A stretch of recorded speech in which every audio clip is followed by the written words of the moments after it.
There's a lot unfolding in the Canadian election, and this could potentially be one of the last pivotal elections in this country. It is crucial for everyone to get out there and vote. Vote for the candidate who is aligned with your values. It's time to steer Canada towards a more positive direction for your children, morals, and your economic future. Just a reminder, if you enjoy my content, please like, share, subscribe. Your support means a lot to me, guys. Now let's address two phases of the current political landscape that are dangerous. One, the Liberals and the New Democratic Party. They both carry a harmful agenda. I won't spend much time to talk about Jagmeet Singh and the NDP because his inconsistency make him totally or largely irrelevant in this discussion. So let's move forward to the Liberals. We can't overlook the challenges that Justin Trudeau and the Liberal government has imposed on Canadians over the last 9 years. During the pandemic, many doctors and nurses and truckers and others have lost their jobs simply because their value doesn't align with their evil agenda. While issues like rent, housing, food affordability has become critical concerns, those who oppose their agenda are faced with penalties and persecution. Listen, aside from Trudeau and his close circle, his family and friends, it's hard to find any Canadians who feel like their life has been improved in his time frame. This man has brought in an influx of asylum seekers, which put additional pressure on Canadians, compounded by questionable contract and nepotism and all those things. Many illegal immigrants are living tax-free, enjoying better life, better circumstances than most hardworking Canadians.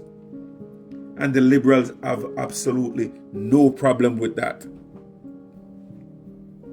The Liberal government has failed to create effective programs to support those who are struggling with addiction, instead opting to facilitate easy access to drugs, which has only compounded the issue. Some individuals went to shelter to keep warm during the winter time, only to be welcomed with drugs. If you're not careful, you can go in there to keep warm for one night and come out being a drug addict. During this Liberal administration, a staggering 83% of accidental opioid death in Canada occurred in British Columbia, Alberta, and Ontario. Why? Because these are the areas which Justin Trudeau and the Liberals pushed their free drug program. Moreover, the Liberal government has compromised Canadian healthcare rights by aligning it with the World Health Organization and the World Economic Forum. This could jeopardize any ability to make an informed health decision for yourself in the event that there's a future pandemic or plandemic.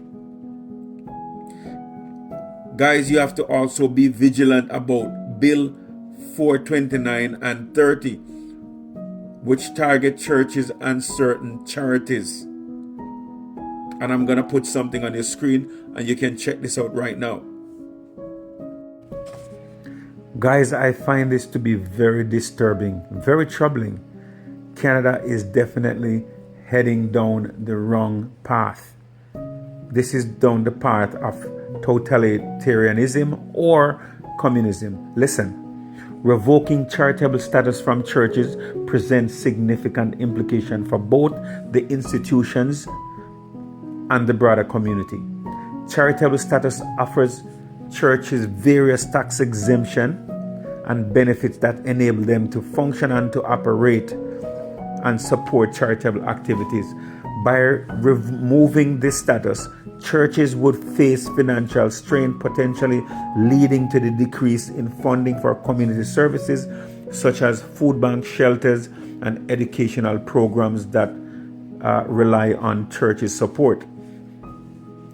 The impact on community welfare could be profound.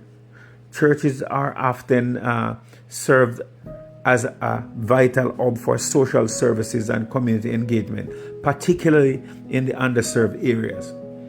Without the financial backing provided by charitable status, these services may diminish or even force most churches to close. This could lead to a gap in support for vulnerable population who depend on these resources. Moreover, revoking charitable status raises questions about the separation of church and state. It may set a precedent for government intervention in religious affairs, just like in China and other places, and other potential infringement on religious freedom. This idea to revoke charitable status from churches is a direct attack on the freedom of worship and on Christians, thereby eliminating the freedom expression and diminishing the role of faith-based organization in Canada. I want you guys to listen. This proposition was brought up by the NDP and the Liberal Party to penalize any charitable organization that doesn't support abortion and the LGBTQ agenda, according to a Liberal spokesperson. Hey, listen, guys. We know that Jagmeet Singh doesn't care nothing about Christians. We know that. One reporter asked him about the churches that were burnt down and everything like that, and he has nothing to say. He doesn't care. So, guys, this could be a pivotal election for Christians as we know it. I know a lot of Christians sit back in their easy chair and they like the leader. They like the liberal because their grandmother or so on vote liberal, or the liberal helped them some time ago. But guys, wake up. Wake up.